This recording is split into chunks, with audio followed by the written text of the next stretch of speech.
Give me an F.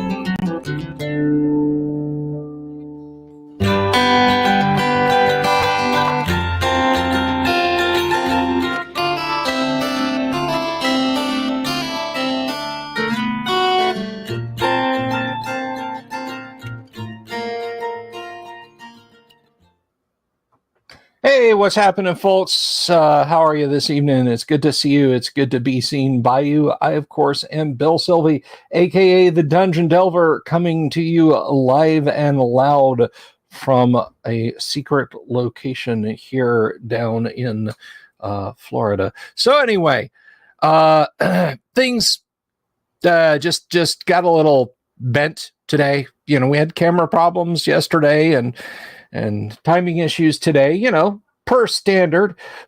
But here's the good news, guys. Through fire and flood and threat of man-made boom boom, we receive back unto us after lo these many weeks, and they have been low, the one and only Kyle Shewant coming to us live from Australia. Kyle, how the hell are you, my friend? Hello, boys and girls. Oh, I'm all right now. You're still there, and you're still in one piece. My God, you! Did you go adventuring in the Temple of Elemental Evil because the gods of air and gods of fire, at least, and water are after you. So what's going on, man? What's happening down there? Oh, it's the weather's a bit dramatic here down under. So there's elevated temperatures around the country. I'll explain the jacket in a moment. There's elevated temperatures around the country. So over in WA, it's up into the mid 40s in centigrade. So that's about, I don't know, what, 200 Fahrenheit or something. Sorry, we don't do communist measurements, Kyle. C for communist, F for freedom. I've told you this.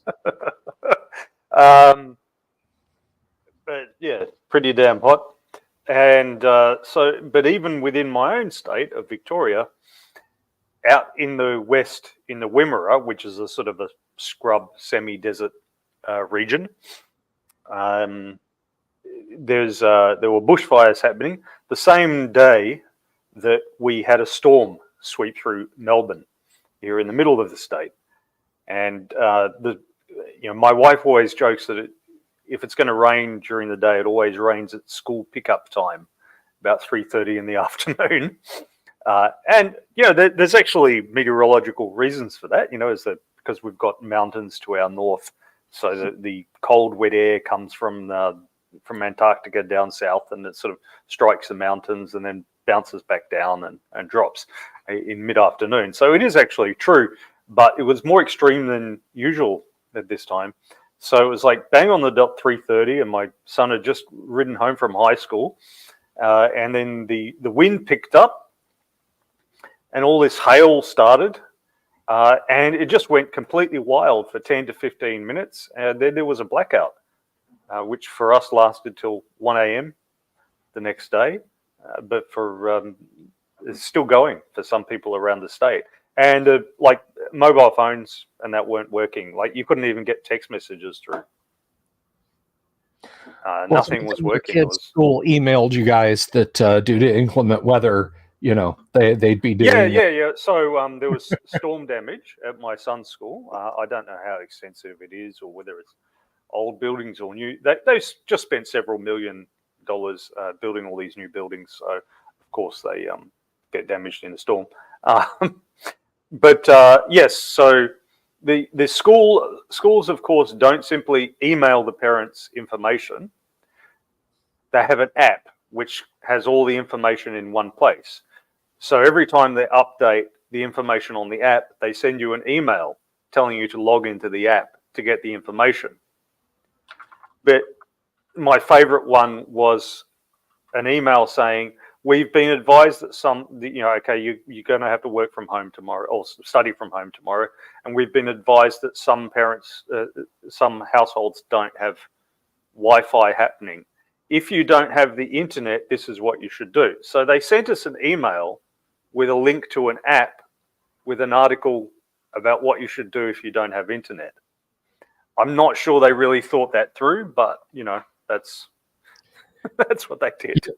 Your tax dollars at work. Yeah. So, but they're back at school today. I think they're just going to shuffle around classrooms a lot because some are still being repaired. I don't know if there's even. I'll find out when he comes home, I guess. But I don't know if there's any actual repairs to do, or if it's just a matter of steam cleaning carpets and things. Like I used to work in this gym, and in the cardio area where they had all the treadmills, they had carpeting. Mm-hmm. And the local council was doing that thing where they neglect the building for many, many years. They don't bother doing maintenance, so that then they can go to the state government and say, oh, it's falling apart. We need money to just completely rebuild it. So rather than spending $100,000 a year repairing it over 10 years, or keep maintaining it and then spending $1 million over that, they can just wait 10 years, let it fall to pieces, and then demand $10 million to build an entirely new one instead. There you go. So they did that, and every time there was a heavy rainstorm, not like yesterday, but every time there was a heavy rainstorm, the place would flood. And because the cardio section was carpeted, you couldn't just like mop the water out, but they had to come in and steam clean the carpets. And they had to shift each of those treadmills, which are pretty damn heavy. So they had to shift each of those treadmills to steam clean around them. And the power points for the treadmills were in the floor. So they had to bring in an electrician to come and check all the power points were still good. It happened 3 or 4 times a year. It was really ridiculous. So I wouldn't be surprised if there's something similar like that, similar to that happening at my son's high school. Yeah. But lots of trees and things went down in nearby streets and that. So it was 3:30 in the afternoon, and the storm had passed through by 4 o'clock.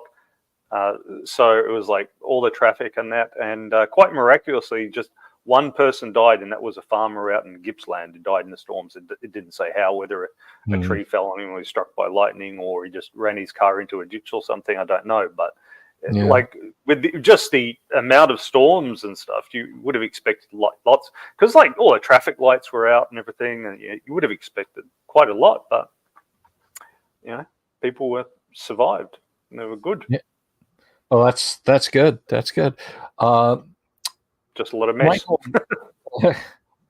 Michael Mertig is interrupting our Australian weather report with a rather impertinent question about, I guess this is tabletop gaming, so I suppose we could talk about that a little bit.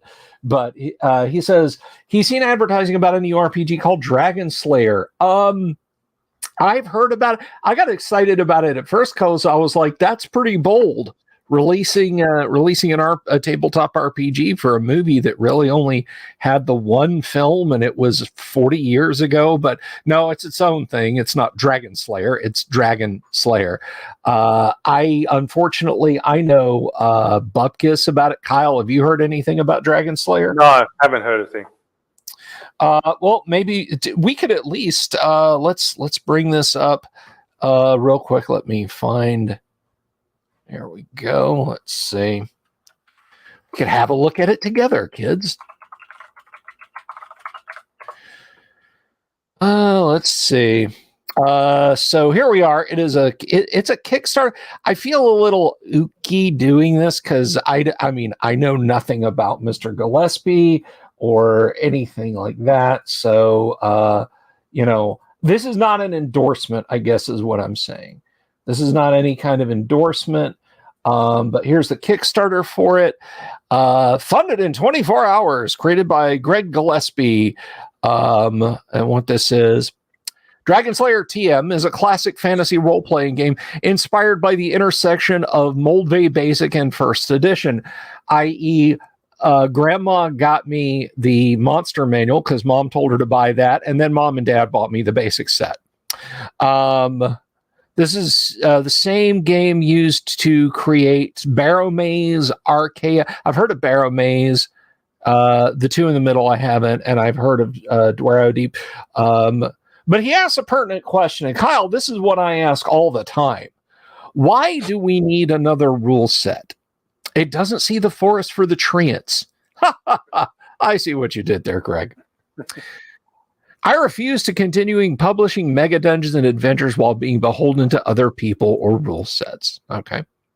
I've always wanted to codify my home game. Those of you who played my Mega Dungeons know I never wrote for Moldvay Basic Strictly Divine.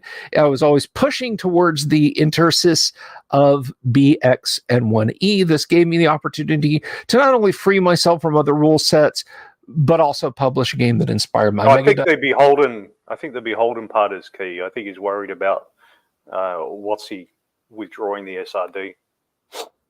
Yeah. No. I can absolutely understand that. I am not even a little bit getting on him about that. I want to be inspired by my game books. If I'm not inspired and my players aren't inspired, what's the point? I think that's a good point. The OSR has matured to a place where we don't have to settle for anything less. And there is that phrase again, and I've gotten on my polemic about this, the OSR. I don't like that. But anyway. And he goes into how's it different? In its simplest form, it mimics BX in gameplay. Moldvay Basic is a finely tuned machine. It's the best, most internally consistent edition. I very firmly disagree with that, Greg, but whatever. Gary Gygax's Siren Song of first edition still echoes in our heads, and the races, classes, magic items, monsters, and spells drip with texture and flavor for fantasy campaigns. Having said that, Dragon Slayer uses the engine of BX with a Chrome of first edition. What does that mean? It means you want the books with the bare boobies, but the rules that are easier to understand. We get it, Greg.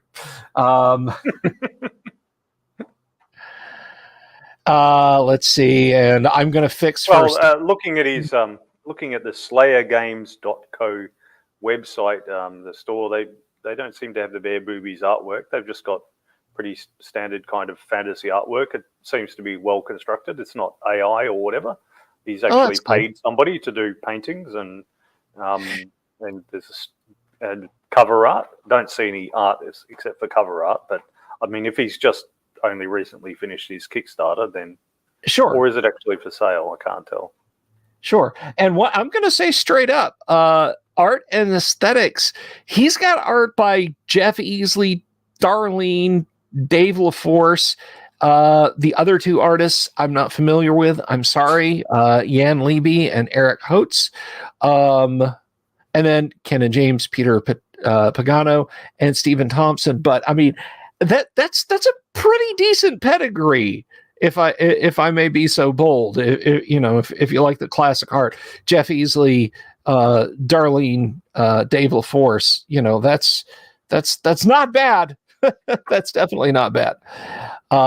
Is it compatible? You can use a rule set to play any TSR edition of the world's most popular role-playing game or their clones. It's a codification of his home rules. Who's it for? The book is for everyone, for the inexperienced player and also the savvy OSR veteran. The basics are simple and the depths come from spells, monsters, and magic items you can add to your campaign as you go. The book is fully self-contained rule set, as I can't abide splat books. Thank you. The game includes a compatibility license if you want to create modules. That's nice. It's a love letter to the OSR and the people who first made the hobby. It'll help spur the OSR forwards as we enter 2024, the 50th anniversary of role-playing games. And then he kind of launches into some details. Ken and James doing Asmodeus, Garyon, and a giant Spidar. And then they got some swag, and they just kind of go into Kickstarter stuff there, which we're not doing because we're not, we're not out here promoting. Michael, this is very separate from this has nothing to do with Hasbro or WotC, other than the fact that it parallels Basic Expert and apparently the things that he wants from first edition. But it's its own wholly separate thing. This is not something that Hazards would touch with a 10-foot pole. You're quite info. It's not just news to me, Michael. So you're very welcome. It's news to everyone. By the way, Jorge, don't think I let that little crack at the glorious American measurement system go by without being mentioned. Because I just want to point out there's two kinds of countries on this earth, Jorge. There's those countries that use metrics, and there's countries that have put men on the moon. Except the latter hasn't done it for 50 years, half a century. Quiet. It'd be like having the Wright brothers do their flight, and then 1952, the country had never done it again. Quiet, you. As opposed to countries that haven't done it ever. Anyway, so yeah, that's it's a bit like the guy who used to bench 315 in high school, Yeah. Like, yeah, okay, dude, but now or well, it's I suppose at some point the United States, at least our national anthem is going to turn into it, but I think it was the national anthem of Serbia mentions some fight, some battle they won in like the 12th century. It was 1389. It was a battle they lost. So what happened was that they lost the Battle of Kosovo, and after the battle, the leader of the Serbian princes went to offer up his sword in surrender to the Turkish Sultan or the Ottoman Sultan. And he knelt down before him and held out his sword, and the Sultan, accepted his surrender, and then the Serbs stabbed him with the sword. Which then led the Ottomans to do a brief killing spree of all the poor, unfortunate assembled Serbs and nearby villages and stuff. But then they did the traditional Ottoman Turk thing that when the Sultan dies, all of his sons rush for the capital and the treasury to try to take over the country and then fight amongst themselves for 10 years or so. Yeah. So this is the great Serbian thing that they celebrate, their treachery. Or their cunning, depending on how you look at it. Yeah, exactly. We don't judge. We don't judge. But I would say that was one of the moments in history when, as he felt that blade stab into him, I wonder if the Sultan thought, once again, a meeting that should have just been an email. But once again, where was my cleric to detect alignment? Exactly. Or I think this guy wasn't lawful, Let's see. So Jimmy asked, do we think WotC is going to try and clamp down on the OSI? They can't afford to. I mean, literally, financially, they can't afford to. Now, Kyle, I know you have had your hands double full with all that's been going on with you. So you might not have kept up on the little oopsie that leaked out a couple of weeks ago about Wizards of the Coast shopping the D&D IP, or Hasbro shopping the D&D IP around, and Tencent was a rumored buyer. Yeah. And then there was a very bad financial report yesterday. But wasn't there a report that like D&D was a large chunk of their sales and was the only thing that was growing? It was, and I'm going to get to that. First of all, I'm not a finance guy at all.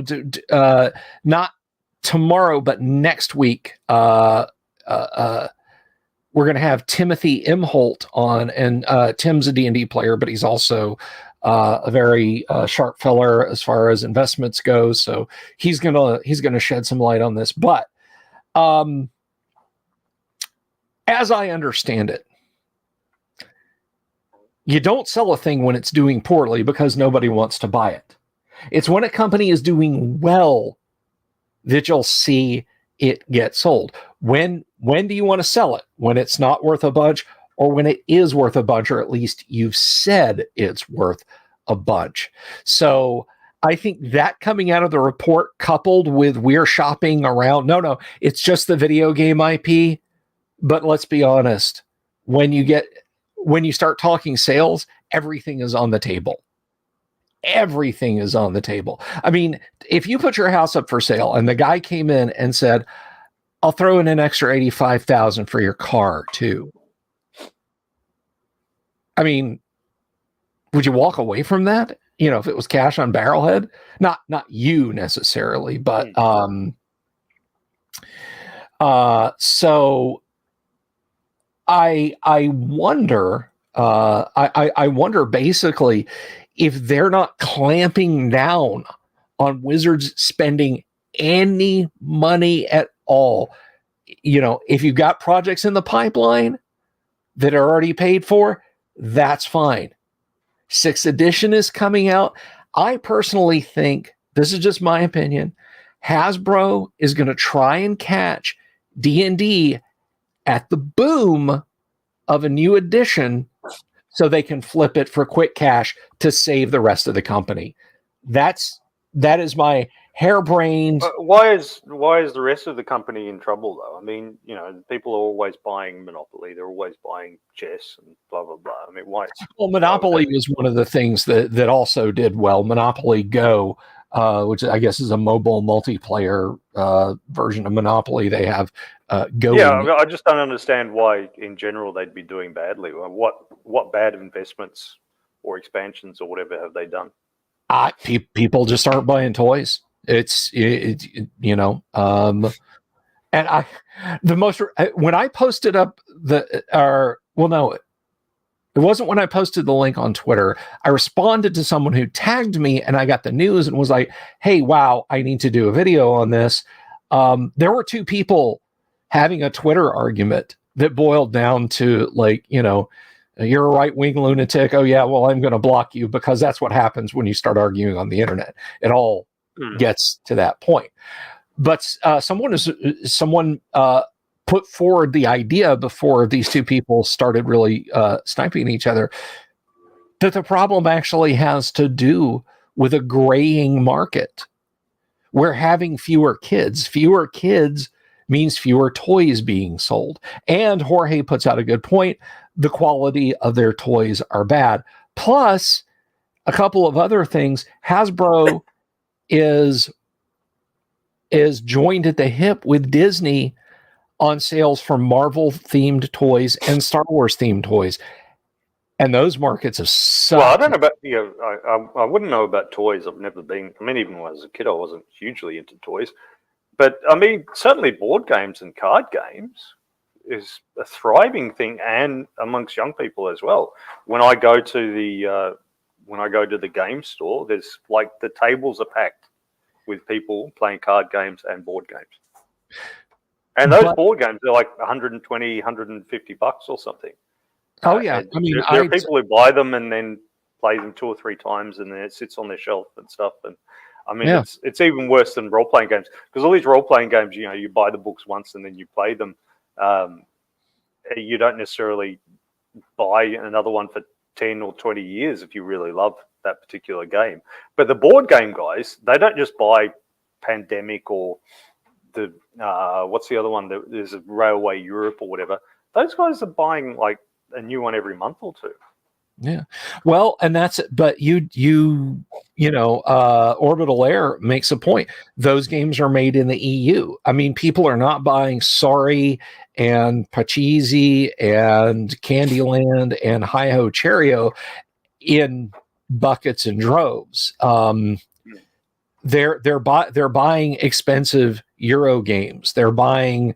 Okay, because I just naively assumed that Hasbro, being a large company, would just, they produce 10 different kinds of things. They make board games and card games and role-playing games and toys and blah, blah, blah. And if one does badly, it doesn't matter because others do well and it balances out. Which you think they would do owning Avalon Hill. They would pare out the simpler games, bookcase games that Avalon Hill put out, and try and get their hooks into that market, but they haven't really done it. I mean, they did a Dragonlance board game last year, and that was a money loser for them. So yeah, people are playing board games. No, they're not playing Hasbro board games. And again, as Jorge said, their toys are kind of crap. So I think there's a lot of factors at play there. And you know, the Lightmane brings up an interesting point too. He says, as poverty increases, and I think we can, you know, say as inflation really starts to blow up, retail sales will decrease. Now, D&D hit at a very golden time. Here in the States, at least, the 1970s and early 1980s, they were pretty rough financially, but D&D did well. Now, if you go and you use an inflation calculator and you look at the price of AD&D hardbacks, those are $65 a piece for the AD&D hardbacks from back in the day. But the thing about it is, you need leisure and entertainment to distract you in those times. Well, also, the thing about RPGs is you might have an initial significant investment, but then after that, you don't have to spend anything for the next 30 years if you don't want to. Exactly. It's 1980.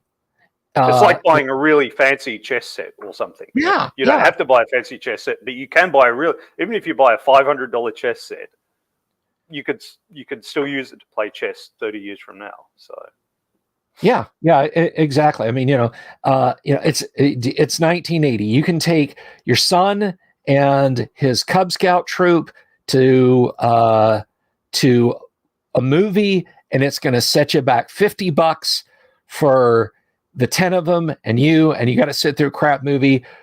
But then that's it. That money is spent. You might as well have taken it outside and laid it on the sidewalk and burned it. Or you can listen to your son's weirdo idea, go to the toy store, buy him the 3 hardback books with the genie and the unicorn and whatever the hell that's supposed to be on that other book, and the funny shaped dice. That sets you back $50. But now your kid and his friends, they play all weekend long, and they come back and they play all weekend long. And the entertainment value they get out of that, because they can keep going to it over and over and over and over again, you know, the value of that skyrockets. But the economy sucking now isn't doing the same thing for Hasbro. You know, people are not flocking to D&D in droves. And I don't know why that is. I mean, again, people want cheap or at least economical distractions in times of financial strife. That's just a truism. But D&D's not doing it. D&D's not doing it. I believe I think there's just a larger barrier to entry nowadays. There's a higher barrier to entry. You know, because like the old rule set, because you could just do 3d6 or 4d6 drop lowest, be fighter, magic user, cleric, thief, roll your hit points, choose your starting gear, which was only really complicated if you were a fighter, because the others were either weren't allowed to wear armor or didn't have enough money for it or whatever, and then start playing. But you know, it sort of it started in 2E and then really reached its peak in 3.5 with all the feats and progression of the levels and everything. I mean, that's the thing. Like, point buy is slower than random roll, because you have to make choices, and every time you make a choice, you have to think about it. Whereas just rolling the dice, bang, it's done. Even if it's arranged to taste or whatever, it's still quicker than if you assign points. Um, and then when you have each class having its own spell-like abilities, its feats, and so on, then but only one's a prerequisite to the next, and blah blah blah. So you have to plan out your character's career like those crazy people do when they choose their child's kindergarten because it's more likely that they'll end up at Harvard or whatever. It's it's a high barrier to entry. It's hard to get people into it. Yeah. It's one thing that I found. I'm very aware of it because I was what they called a man in black, where SJ Games gets you to go around and demonstrate GURPS or whatever of their games in game stores. Supposedly you get credit for SJ Games, but they argued with me, so I stopped claiming and everything. But that was just a major thing. And I gave people pre-generated characters, but there was still a lot to explain. Whereas, your stats will be 3 to 18. Oh, I have strength 15. I must be strong. Okay, that's fairly simple. Hit points 6. What's that mean? Well, when roll to hit you, do some damage, and it's the relatively simple concepts to explain. I mean, the D&D is not the only, or AD&D is not the only one that does it. Obviously, there's things like RuneQuest and that. If you see sword attack 23% and then spear attack 46%, it doesn't take much brain power to figure out which is better, Right. Whereas where you see all these feats listed, when you don't have a character sheet but a character booklet, it's a bit trickier. It's a much higher barrier to entry. It's like Advanced Squad Leader or something. Any old wargamer will be able to tell you about that. Yeah. It was supposed to be just this little game of tactical combat, but there were just rules upon rules upon rules upon rules. Multiple 3-ring binders for expert rules for ASL. ASL is like a college course. It's not a war game. ASL 200. It's not a 100 level course. It's there's basically, to my mind, an open game table test. Can you just sit down at a game table at your friendly local game store that offers space to game in, and complete strangers walk up and you get them gaming within, 20 minutes? That's the basic thing. And with AD&D you can, but with GURPS or with Rollmaster or whatever, you can't. I have told the arrow through the head story many times, and the wind up for it, like the lead up for the arrow through the head story, is it was my first Rollmaster character, and it took me from 1 PM to 7 o'clock at night to make, with the help of people who had played Rollmaster, because we kept tinkering with things. And there were pauses. Hey, let's go get a Slurpee, what do we want to do for pizza? Rob's going to beat this level on this game on the Commodore 64. We'll watch that for a few minutes. But it took a significant portion of the day. Because choice is slower than chance. There's a reason that competitive chess games have a clock. You've only got so much time to make your decisions. Now, if we could do the same thing with character generation, that'd be good. You've got 30 minutes to make your character. Break out a chess clock there. I was in high school, the tabletop role play guy and chess club Venn diagram was just a single solid circle. There were none of us that were not Star Frontiers, D&D, Traveler, or Hero System geeks. My son has just started high school, and I saw. I hope it's just a draft, but it was a draft of they show you the whole schedule now. It's ideal for helicopter parents, of which I'm definitely not. I don't want to know, but because you could see, he should be doing maths now, he should be doing English now, or whatever. But they had the clubs, the lunchtime clubs laid out, right. And they had the fitness club and the debate club and so on. And then there was there was a STEM club, the Lego club, and the tabletop games club, and they were all Wednesday lunchtime. You're like, did you guys not think that there'd be overlap between the groups? Yeah. Yeah, that's a bit of a head scratcher. At least the anime club was on another day.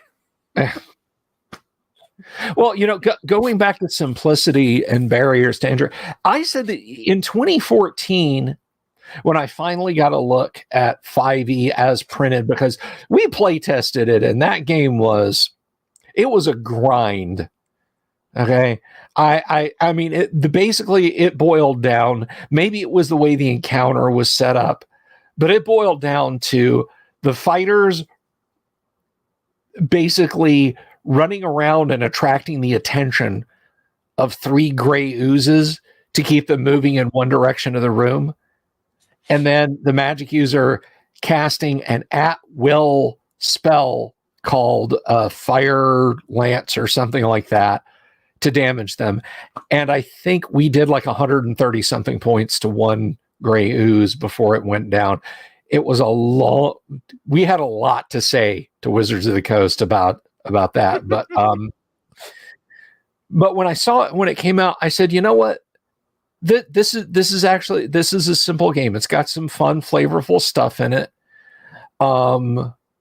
It wouldn't be my go-to if somebody said, hey, run any D&D for us, Bill. Well, I certainly wouldn't pick up 5e. But if somebody said, hey, run 5e for me, sure, I'd have no problem with it.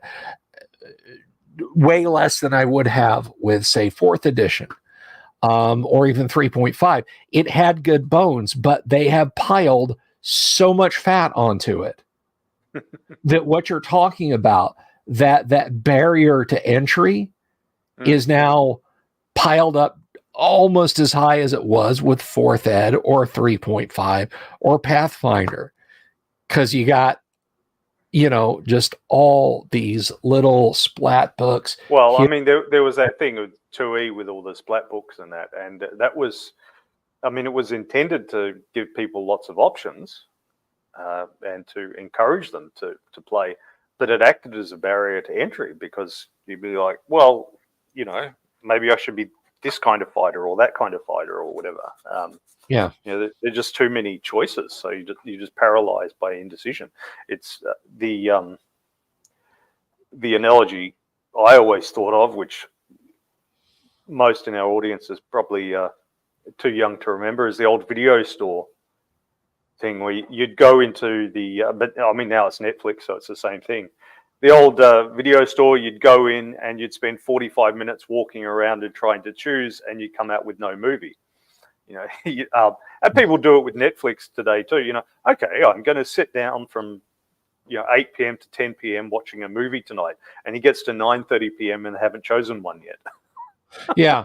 It's just too many choices. Whereas you'd go to your friend's house and he had like 4 movies on the shelf, and one of them was an adult movie which you didn't want to watch with him, and the other was like Weekend at Bernie's, and then Dumb and Dumber, and then there was the Battlestar Galactica movie. Well, you were going to watch the Battlestar Galactica movie, weren't you? So, yeah. Jimmy asks a question: have we ever designed a character or scenario based on a piece of art? Yes. Old Dragon magazine and heavy metal covers are downright inspirational. I honestly don't know any DM. Watch Kyle like completely flip me on my ear and say he didn't, but I don't know of any DM that didn't draw from Emir Call the Chaotic in the Dungeon Master's Guide. And that's just every campaign has had at least mention of the character of Emir Call the Chaotic, because that is such a wonderful, iconic piece of art. And yeah, I've cribbed stuff from all over the place. How about you, Kyle? And thanks I'm not for sure I did an Emery call. I probably did. I mean, in all these years, I probably did. I don't remember specifically. But yeah, you sort of steal stuff. I mean, like, who can go past the wizard in Excalibur with his skull cap, his silver skull cap? Yeah. And you had to make that a magical item as well. I made it, I can't remember what. I think it was. I think it gave him some 25% magic resistance or something. It's Nice. It's like, of course you steal from things. And Yeah. certainly when I was a teenage boy, I stole from Red Sonja. And you'll have to tell about it. There's a north of the Rockies, a man after my own heart, made a barbarian character based on the Rumple Mints lady from those liquor ads. Nice. There's this great story I love to tell. My friend Jeff, when his dad was stationed in California, Fort Ord, I believe, a buddy invited him. It was the summer. They were in high school. Buddy invited him over and said, hey, come over. Let's spend the weekend over here. We're going to play a Call of Cthulhu. I have a great Call of Cthulhu game lined up for you guys. And they're like, okay. And they played. And like, I think he said that like, even when they like got in the hot tub and then the swimming pool, they were still playing. They like had dice lying out but on the pool deck. They were just that into it. And they just went all day and all night to finish. And I'll tell you the plot, Kyle. I'll tell you the plot in the audience. I'll tell you the plot. It starts off with an action sequence, right? They're a reporter, a singer, an archaeologist, a spunky Asian sidekick, and they're all doing a deal for an artifact with the Chinese mob in Shanghai in 1933. Things go south. There's a shootout. They have to flee, so they board a convenient cargo plane at the edge of town. The plane flies towards India, but wouldn't you know it, the cargo plane was actually owned by the gangster. His pilots leap out of the plane, leaving them to their fate. Some die rolls later, they're able to jump out of the plane, and after a near-death experience sliding down the side of a mountain in a raft, they find themselves very near a village, and all the children in this village have been kidnapped by cultists. Well, it's up to them to go find the cultist temple, overthrow them, and recover these sacred items, and win the day. And of course, there's human sacrifice. There's caves that are full of insects. There's a hair-raising fight on a rickety bridge over a 500-foot deep gorge, etc., etc. So they played this game, and they loved it. They said it was just incredible. And then the next day, they all went to the movies. They said, hey, we're going to go see, we're going to go to the movies. There's a new Indiana Jones movie out. And so they go to see Indiana Jones and the Temple of Doom. And Jeff said 5 minutes in, they all just looked at the DM who was sitting down there at the end, barely able to control his laughter. And we're just like, you son of a bitch. You spoiled the entire movie for us. Said, yeah, but it was too good not to. He had gotten early passes to see Indiana Jones and the Temple of Doom, like the early premiere of it back in the 80s when that was a super rare thing. So there's a case of a guy stealing an entire movie and running unsuspected his party through it. So. Oh yeah, I mean I've done that before as well. Fantasy movies are good for that because they're usually really unsuccessful, and it's unlikely the players will have seen them. And if they have seen them, then they've got an appreciation for cheesy movies, so they don't mind if you rip things off. Like one memorably I ripped off was the Beowulf movie that was made with Ray Silverstone, where they did live action and then they put CGI on top of it. And Ray Silverstone and Angelina Jolie as Grendel's mother and stuff. And it was a pretty awful movie, but the plot was basically the king who calls them in to help had an affair with this demon woman, and the Grendel, the giant, the troll, was their son and stuff. Mm-hmm. And she wanted his birthright, blah, blah, blah. So I put that in the I put that as the adventure basically, and the players didn't know it. They just went out to kill the troll and everything, but they ended up having interactions with a demon woman who cast charm person on one of the players, and then at one point, one of the players had seen the movie went, and he'd realized it all. And of course, I'll always use elements from movies that I think are cool. Because we did what's the rule on the spoilers of the adventure modules that you send out to the subscribers, Bill? It's like 2 months later, it's all right or something. Yeah, something like that. Yeah. So the adventure module that I wrote for Bill's monthly send out, that had elements from Big Trouble in Little China. So I had the Beholder running around and the Beholder looking through holes in the wall at the PCs to see if they fell in a pit and stuff. And, it had zombies dressed up in armor with swords swinging at people, and magic mouths speaking to people, saying things like, "No, this really pisses me off, no end." And there was an evil wizard called Hong Lim.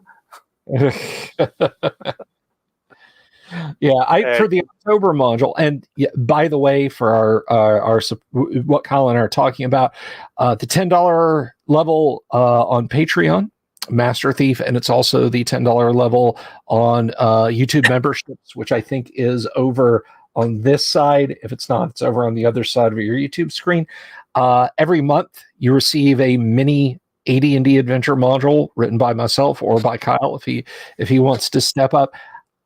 I am behind on the January module. The January module will be done this week. The December module went out last week because December was crazy. The January module is coming, and then I'll get you guys the February module. But the October module was the DeFeo killings in the Amityville Horror.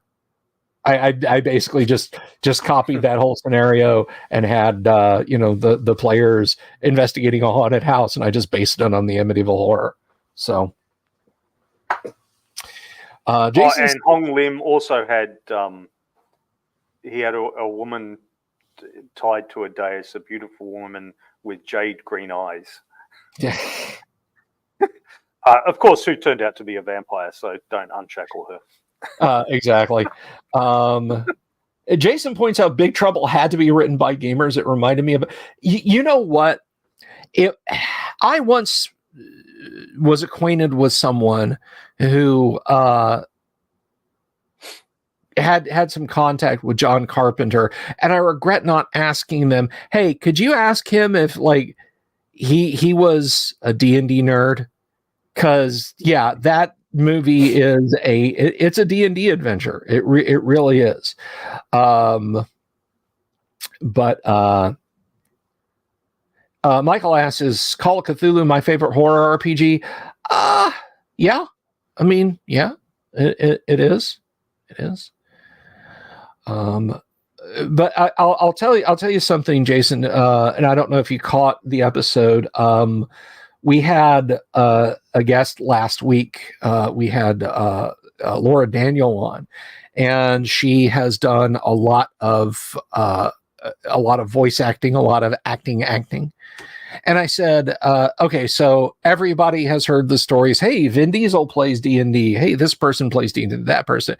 I said, who would you say that we would be the most surprised to find out plays D&D? And she thought about it for a second and said, the surprise isn't who does play D&D in Hollywood. The surprise is when you find out somebody doesn't play D&D. She said it is that big of a deal among actors and actresses and so on that you have people from all walks who play D&D. She mentions that she did not mention them by name, and I completely respect that. But she said, there were some that I worked with, a big talent, a name you would know.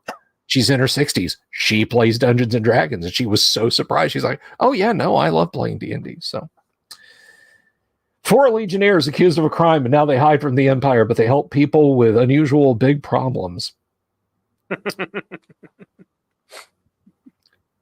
Would you call them a team? Are they most pleased when a strategy coalesces?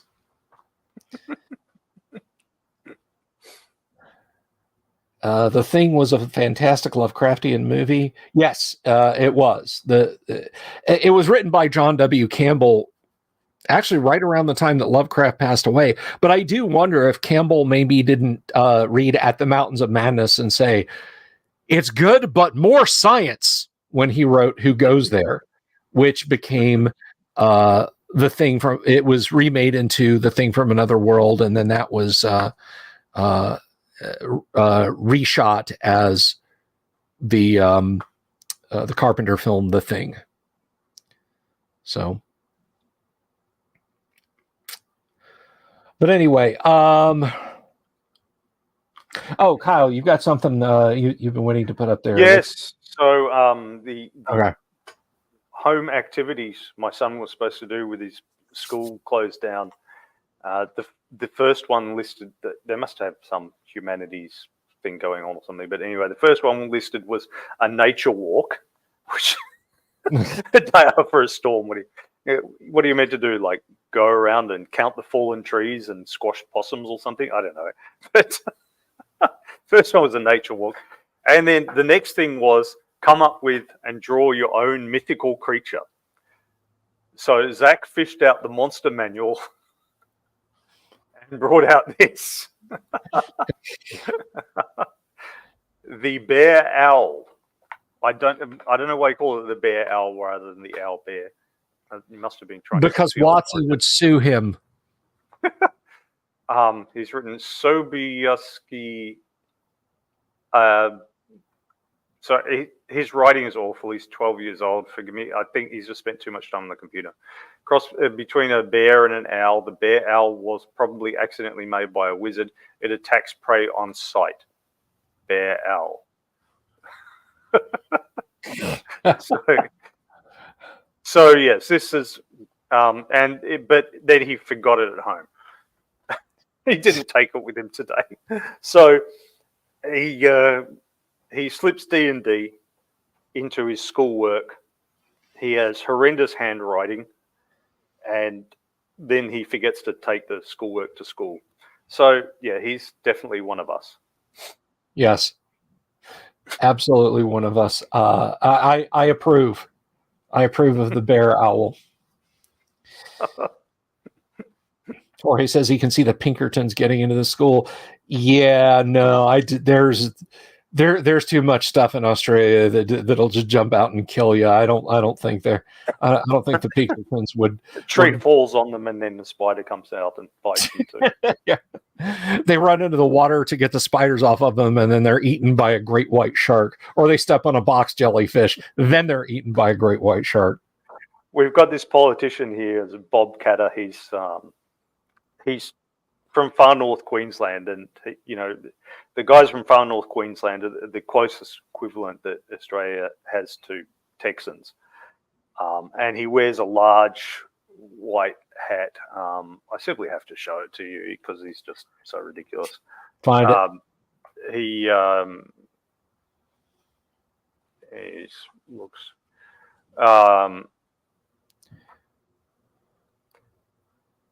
Go on, Bob Catter. He I'll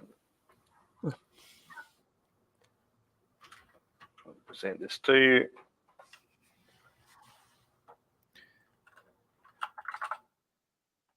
This is our man, Bob Catter. So you can tell what sort of guy he is. He's not a bleeding heart lefty or whatever, as we might call him. You can tell what kind of guy he is. He wants to have universal conscription. In fact, he would like to have firearms in school. He says the best defense for Australia would be 180,000 adolescents with assault rifles. Seriously, that's his words. And he, whenever anything comes up and he wants to dodge the question, he says, but none of this changes the fact that every 3 months someone in Queensland is taken by a croc.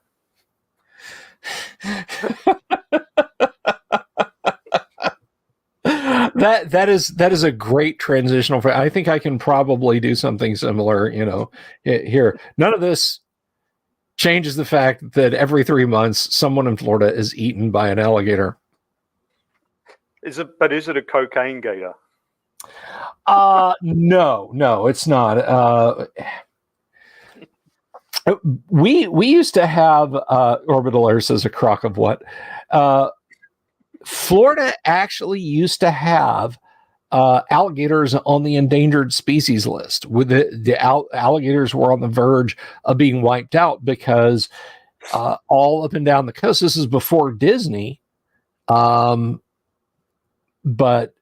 you'd find people they would depopulate whole sections of swamp, and the Corps of Engineers came up with this brilliant idea, courtesy of Big Sugar here in Florida. You know what would be awesome? What if we just turned everything south of Lake Okeechobee, which, if you look at a map of Florida, Kyle, that big, almost complete, perfectly round lake in the middle of the southern-ish part of our state, that's Lake Okeechobee. What if just everything south of that, we just drained those swamps and made those available for sugarcane growth? As it turns out, that's kind of the cardiovascular system of the state. And what would happen if you did that successfully is our state would look like Nevada, just bordered by ocean. We would be a desert, is what would happen. And they immediately set about to fixing that. But again, you destroyed the habitat of alligators, and the ones who found swampy areas that weren't being drained had carpetbaggers snatching eggs up and young alligators up and selling them off. So they went on the endangered species for the longest times. They're not endangered anymore. They're not even a little bit endangered anymore.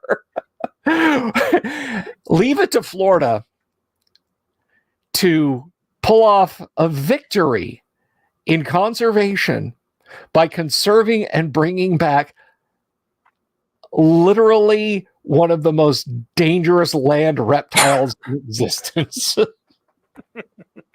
One of the most aggressively dangerous and cantankerous reptiles in existence. And by God, we saved them from being exterminated. So, well, there was a guy who got in trouble for trying to feed one recently in Australia. All right, let's see it. Peter William Smith pleads not guilty to allegedly throwing chicken to alligators at Oakville Wildlife Park. He threw this live chicken. Now, the reason that this, is charged with committing an act of aggravated animal cruelty. The reason that this is considered cruelty is that the chicken is basically like a rescue animal or something. So when they have some sort of wild bird or its eggs come in, they've got this chicken that's specially trained that roosts on the eggs and looks after the baby endangered speckled-tailed sparrow or something like that. And so he just grabbed this chicken and then chucked it to the croc. So they're basically, So his defense lawyer Brian Wrench said it was a strange case. This is an allegation about an alligator eating a chicken. He said some of the act described is something seen in a David Attenborough documentary film. So the chicken basically is the chicken also is called Betty White. Was yes, called Betty White. It's actually a gator, not a crocodile. My mistake. So it's an alligator enclosure. So, and he's going to defend himself on the basis that it's not animal cruelty because it happens in the wild already. So, it's like, but not that specific chicken. Yeah, no. Feeding. And normally gators don't have people throw chickens to them. They have to go and find them themselves. Bears and gators, and I would presume probably panthers, although they're fairly endangered here in Florida. If you feed them and you get caught feeding them, it's the death penalty for the animal, because now it's like, I get food from people. And I mean, that's adorable. Yeah, no, we have a bear that comes from across the street, out of the wildlife preserve, through our neighbors' backyards, across the street, across our street, and eats out of our trash. And I really want him to stop, because if somebody calls the Wild Fish and Wildlife and they can't catch the bear easily, that's the end of it. And I don't want that to happen to Mr. Bear. I want Mr. Bear to be. What you're saying is that in D&D, we should not parley with monsters. This monster is at best semi-intelligent, and I don't have speak with animals memorized, Kyle. So yeah, I can't. No, that's the lesson I'm taking from this. Because if you parley with monsters, it encourages them to seek out parley in future, and then when people don't give them things, the monsters attack. So it makes the monsters more dangerous. They'll start rocking up to villages. Hey, maybe that could be the start of a campaign. Why do so many monsters appear around this village? Well, this adventurer came in and he was a pacifist, and he told the villagers, just feed the monsters. So the monsters keep showing up. There's these ogres camped out like 400 yards out there, and they're just, waiting for someone to bring them a pig. Yeah. Well, to go back to it's all that pacifist fault. To go back to the owl bear, I mean, it's easy to look at the owl bear and write it off as a monster, but it is at worst low intelligence. I mean, it's neutral. It's not evil, but it's always hungry and always in a bad mood. So you could mistake it for a monster, but no, an owl bear could be a shopkeeper, for God's sake. Just when he asks for extra onions on his sub, you damn well better give him extra onions. I mean, look at the guy in the monster manual, or in Zach's drawing. Should you parlay with pirates? Kyle, what do you think? Should you parlay with pirates? No, kill them all. Right. The only reason to parley is to get an advantage so that you can then kill them later. It's it's like it was said in one of the Yes Minister or Yes Prime Minister, so Humphrey Appleby said, before you can stab someone in the back, you have to get behind him. Yeah.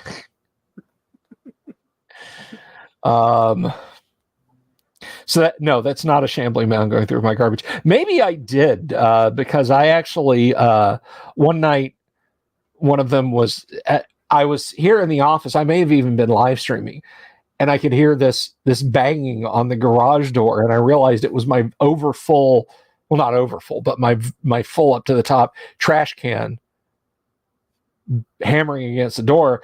And I went out. I did not go outside, but I went out into the living room after I was done streaming, and I turned on the light. And sure enough, there sat one of them in my driveway, trying to pull the trash can over.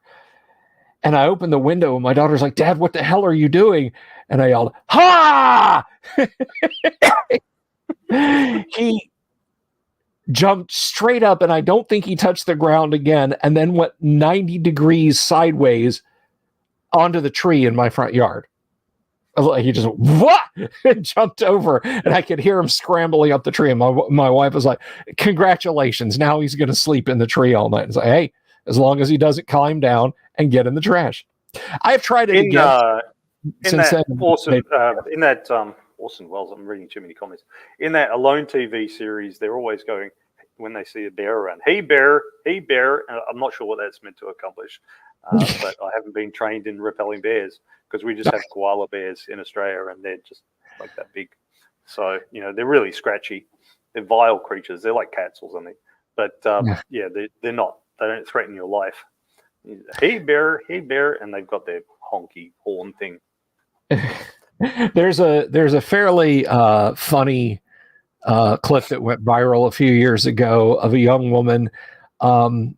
She's looking out in her back 40, and she has quite the arrangement of camping equipment. She's got a fiberglass kayak, one-person fiberglass kayak, a huge ruck. I mean, just like a almost comically large ruck, and some other things.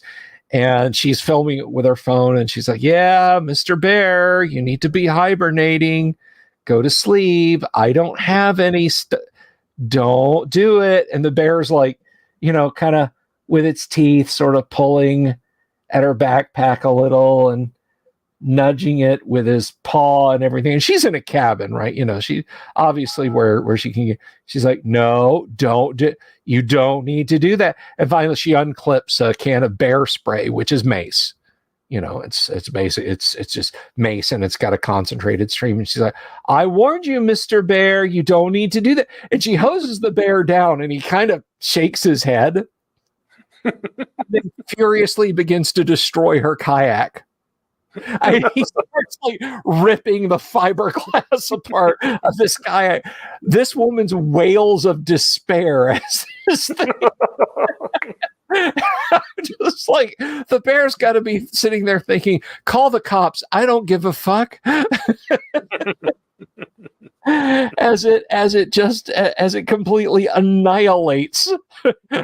Like he was just kind of tugging at it, and then she pepper sprays him, and then he kind of thinks for a second, and then he just starts going full ham on her kayak and the rest of her equipment.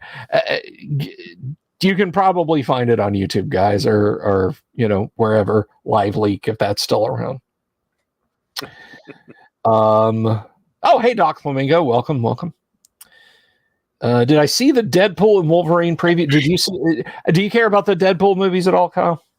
No, superhero movies don't interest me unless they have to have something gritty or a twist. Like Unbreakable, I thought was quite good.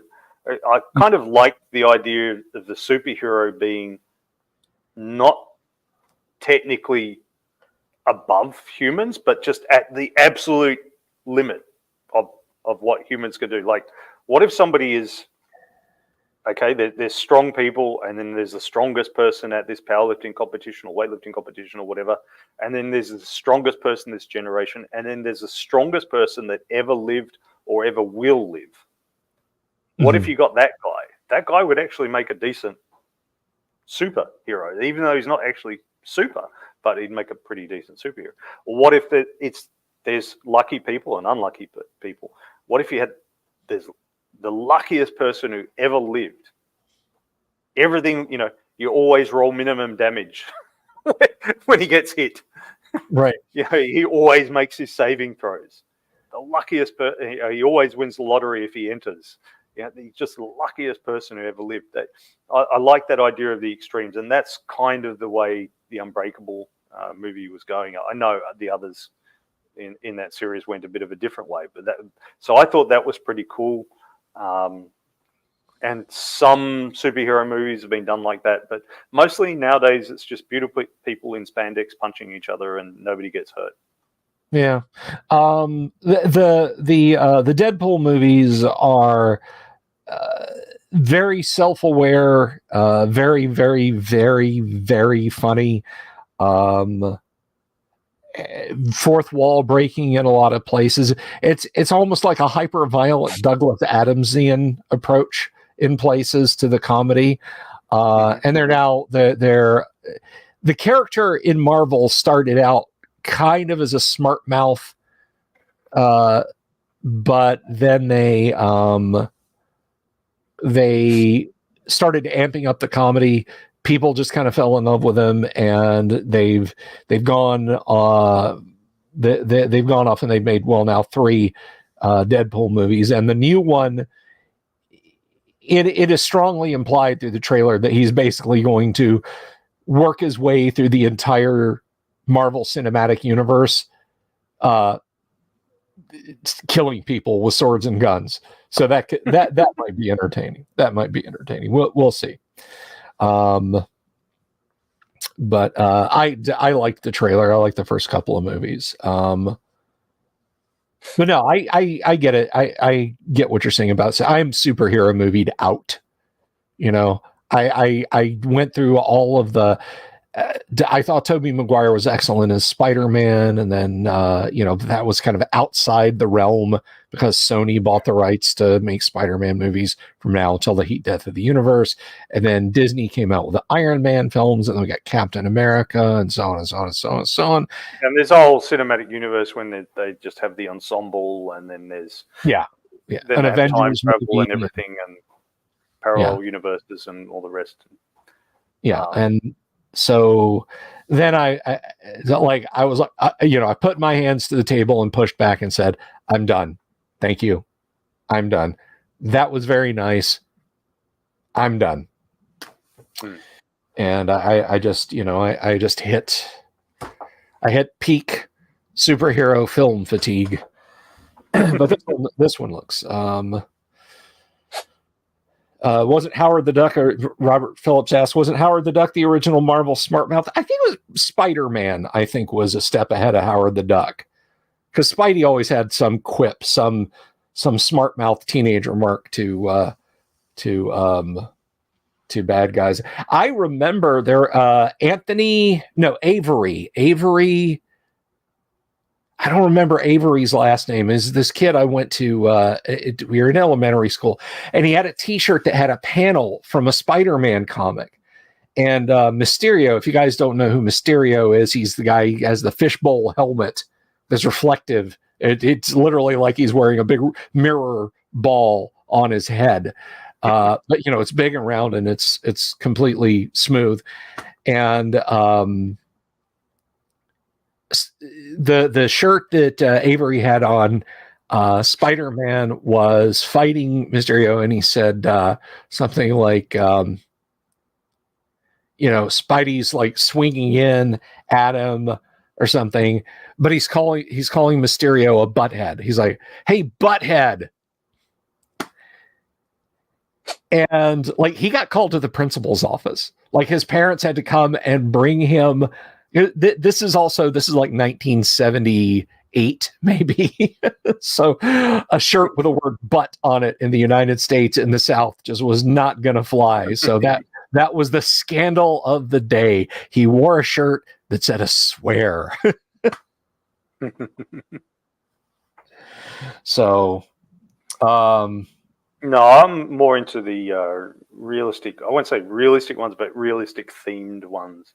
Like recently on Netflix, I finished watching a teleseries called Criminal Code, which it sounds like it must be an awkward translation of the original title. Was made Brazilian, and they're running back and forth between Brazil and Paraguay. And there's basically a criminal gang that does these bank robberies, and occasionally they do what got translated as city domination, where they rob all the banks. They find a small city and they rob all the banks in the place, and they all take off. And it's quite good because, as well, it's got realistic combat. About every second episode, there's a shootout. But they have realistic, like police make mistakes. In the very first episode, they capture the mastermind. But he just sits there quietly and doesn't tell them anything. And after 12 hours, they've got nothing on him, so they have to let him go. And the reason they don't have anything on him is like he's actually previously been in prison, but as you find out later on, they don't have a centralized computer database. Things haven't all been digitized yet. If they'd known who he was, they could have, and then they could have held on to him. But they couldn't, so they had to release him after 12 hours. And they find out literally 5 minutes later, and they go running outside, and of course he's gone. Some detective says, "Oh yeah, I recognize his name." And so they have that sort of just normal human mistake of the police, and they have them just having to churn through pages and pages and pages of documents and evidence. And they'll have other things so they start introducing DNA evidence. Somebody one of the suspected crims has a drink, and then he chucks it in the bin, and they rush over and grab the drink, and they put it in a plastic bag, and they go and they show it to the police captain and say, "This is it, we'll have him." And he says, "Great, do you have a chain of evidence?" And they said, "What do you mean? Do you have photographs of him drinking from that, him putting that in the bin, and you picking it out of the bin?" And they say, "No." He says, "Well, we can't do anything with it then." They're like, "What? This DNA stuff's useless." So, they sort of more or less succeed in the end, but it's a bit of a Pyrrhic victory, and it's quite a good series. Criminal Code on Netflix. I recommend it for anyone who likes realistic themed police shows, but still likes a bit of a shoot 'em up. Well, this is a shoot 'em up, but it is not even remotely realistic. But Jason wanted to know, not a superhero movie, but still a comic turn movies. What do you think of Dread? The Sylvester Stallone was a travesty. It looked okay, but that was about it. The one with Carl Urban was phenomenal. I thought it absolutely captured. It was like literally leafing through a live action 2000 AD comic. I just thought it was perfect. I really liked the Dread movie. Did you see either one of those, Kyle? And if so, what'd you think? I saw the Sly one, and after that, I didn't bother watching the Carl Urban one because I saw too many remakes where it was happy and cheesy, and then it just became this dark, miserable one. And when I saw the trailers and stuff, it looked like a dark, miserable one. The emo version, the emo remake. Sometimes the emo remake is good because let's face it, like Christian Bale's Batman was an emo remake of Batman, but it was still good. But sometimes they're not; they're just emo. Well, the one thing that Joe Dredd is not is emo. I mean, like he's not a brooding, like, you know, oh man, I can't believe I had to kill that. No question at all. he would look at Clint Eastwood's Dirty Harry and say, that guy's emo. He's just that much of a perennial badass. And Kyle, I recommend it. I do recommend it. I think you should see it. I think, you know, you would enjoy it. Because it is the tone, the way 2000 AD meant Dread to be. I mean, Gareth Ennis might argue with me on that, but a little bit, because there was some black humor in 2000 AD. 2000 AD was very sarcastic. I mean, it was a British satire of what a then futuristic year 2000 North America would look like. You know, it's basically just the way we were in the 80s, but cranked up to 11. And, you know, so I do think you'd like it. Okay. Robert Phillips wants an animated Cobalt 60 movie. I would certainly not hate that. Let's see. Is there anything that you are waiting for, Kyle? Anything good coming out or anything you think is going to be good that's coming out? I don't know. Like, being a father of small children, I don't get out to get to the movies very often. Yeah. My wife and I, a couple of weeks back, went to see Argyle. And it's been really rubbish by critics, but I thought it was fun. You know, it's like the thriller of action. The woman who writes action thrillers finds herself kidnapped by spies because what she's writing is actually true. So yeah. I thought it was fun, you know, and she's, you know, gallivanting around Europe, being shot at by spies, and she has her cat in a little backpack with a little glass dome that it looks out. And it was just, I mean, it was stupid. It was deliberately cheesy and stupid and everything, you know. I mean, when you've got smoke grenades going off in love heart shapes, and that's like, yeah. The smoke, I think the smoke grenade scene could have been about half as long. Overall, I think they probably could have trimmed about 20 minutes out of that movie. Yeah, agreed.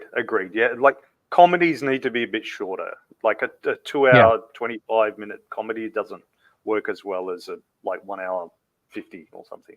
Comedy. Yeah, I mean, how many people do you know that have run multi-year, many adventure spanning paranoia campaigns? Yeah. Exactly zero, because it's meant to be, you know, 4 of us were here, 8 of us were planning on playing D&D. They said they were going to be 3 hours late, so we played paranoia. You know, that's what paranoia is for, and that's what comedy's for. It's for filling a short, funny niche, you know. And I feel like I feel like if Argyle had a sin, it was that it overstayed its welcome, but it was fun. And you're right. Yeah, it did get savaged by the critics, but I didn't have any problem with it. I thought it was, and I'm glad I just my wife picked it, and I'm glad I just went and watched it and didn't see the trailer. The trailer revealed too much, but I mean that's pretty standard nowadays. Yeah. I think nowadays, if you want to go to the cinema, you should just go look at a poster, and from the poster you'll get an idea: is it your kind of thing or not? If it's completely not your thing, or definitely will be your thing, and then there's a whole bunch of in between, and you're taking a bit of a gamble when you pay for your cinema tickets, But that's all right. That's not, for most of us, it's not a huge amount of money. Oh, yeah. So unless you're going daily or something, but who does that nowadays? And then when it's on Netflix or something, it doesn't matter, because if you don't like it, you could just turn it off. Just so. Nothing's been invested except 15 minutes, which you will probably, if you weren't watching that, you were probably going to spend 15 more minutes trying to choose something that was perfect anyway. So. I just 90% of what I watch anymore are documentaries on YouTube. Like some dude cracking open Wikipedia and pulling some black and white footage off of free use sites is just as good to me as anything on TV.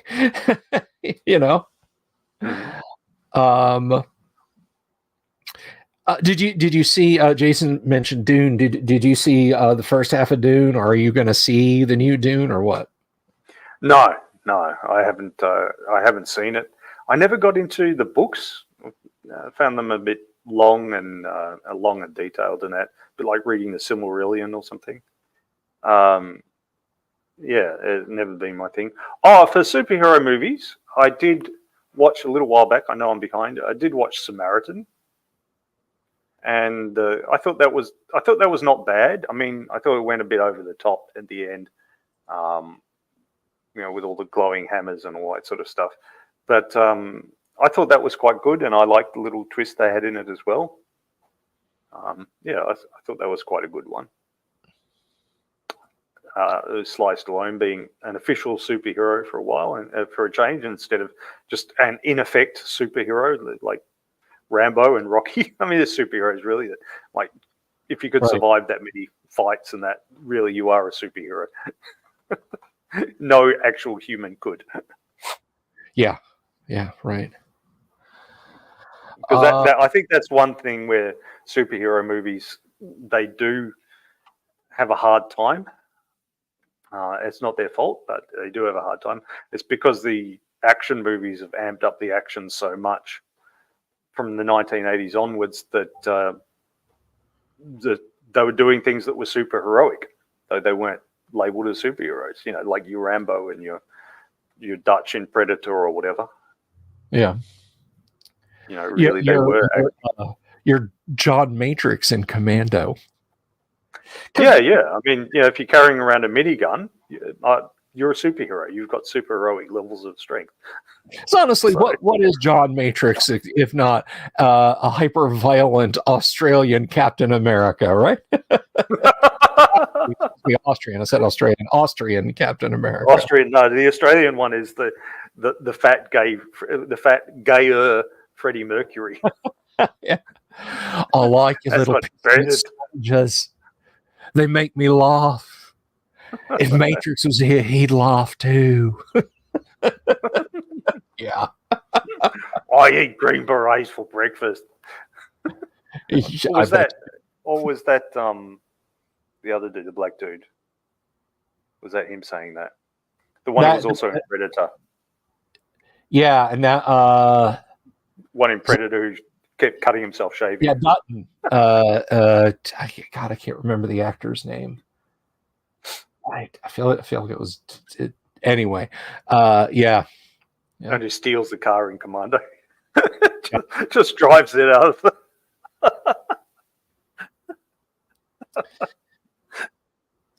Yeah.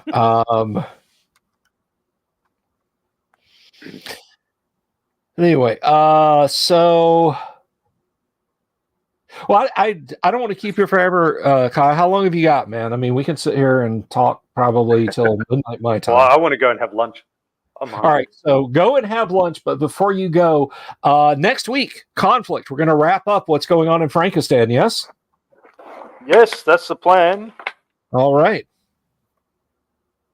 Conflict, guys. Go and get your copy of Conflict. Let's give them the trailer to inspire them. All right, let's do the trailer. We just didn't go ahead this week because we had one player out, and for the last 2 sessions, I'd like everyone to be present so that they can all participate in going out with a bang. Okay. Well, Mikey, I predict this is going to end in some big gunfight. A lot of bloodshed. You and me stuck in the middle, as always. Well, what are we waiting for?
Another great video editing job by our co-host Kyle Schuant, and please, guys, that's going to get us demonned. So please throw supers. Why will it get us demonetized? No, I'm just kidding. Were you using the audio from the free audio place? Well, yeah, it's not free. You subscribe, and there's a monthly fee of like $15 or something. Right. But once you've done that, it's kosher. You just have to connect a YouTube channel to it, and I've done so. It's connected to yours. Okay, cool. I can't put it on my channel, but I can put it on yours. It was half tongue in cheek about the violence, but I didn't know about the music. I could honestly not remember if that was like from one of the action TV shows you watched, but that is cool. Half the clips are action TV shows, and the other half the clips are some public domain stuff. Very cool. But it was awesome, and we're going to be bringing you that level of intensity next week with my co-host Kyle. Man, it was great to have you back tonight. I just talk shit. I'm so glad you were able to join us. My best to you and the fam. I will be back tomorrow night. We have got Spiros Draconos will be here, and he'll be talking about his role-playing game project. That's going to be a lot of fun. And then Friday night, we're actually going to play an RPG. Oh, thank you, Lux. Thank you so much. Very funny. But or no, is that an actual? Oh, thank you. I do appreciate that. But anyway, so Friday night we're gonna play some Gamma World, and then we're just gonna continue on in the new week. Jimmy says it was great to have you back. I agree. This has been my co-host Kyle. This has been your host Bill Sylvie, and I'm gonna wish you guys good night. So y'all take care of each other. And I'm not going to go into details, but please prayers up for Kanek Sapphire. If you would, please. She's got some stuff going on that I literally, like just now, got messaged about. But I'll let me know if she wants me to go into that. But until then, everybody, be good to each other and keep your eyes peeled for the owl bears. Good night. Have you seen my owl bear?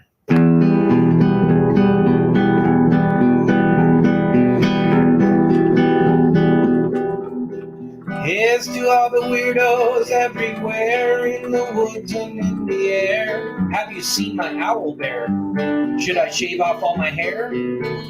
Bobs are all around. Some live in tunnels underground. Some are fat, some are rich, some are sleeping in a ditch.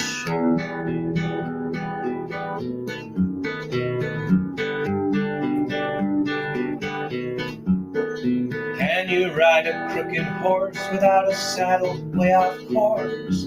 Naked as a toad, all the way to Smoky Joe's. Have you seen the little creep driving fast in his little green Jeep? He smells like fish and brandy, but his rotten teeth look dandy. Take me to the show, I don't care if fast or slow. From action flicks to dancing dicks, just take me to the show.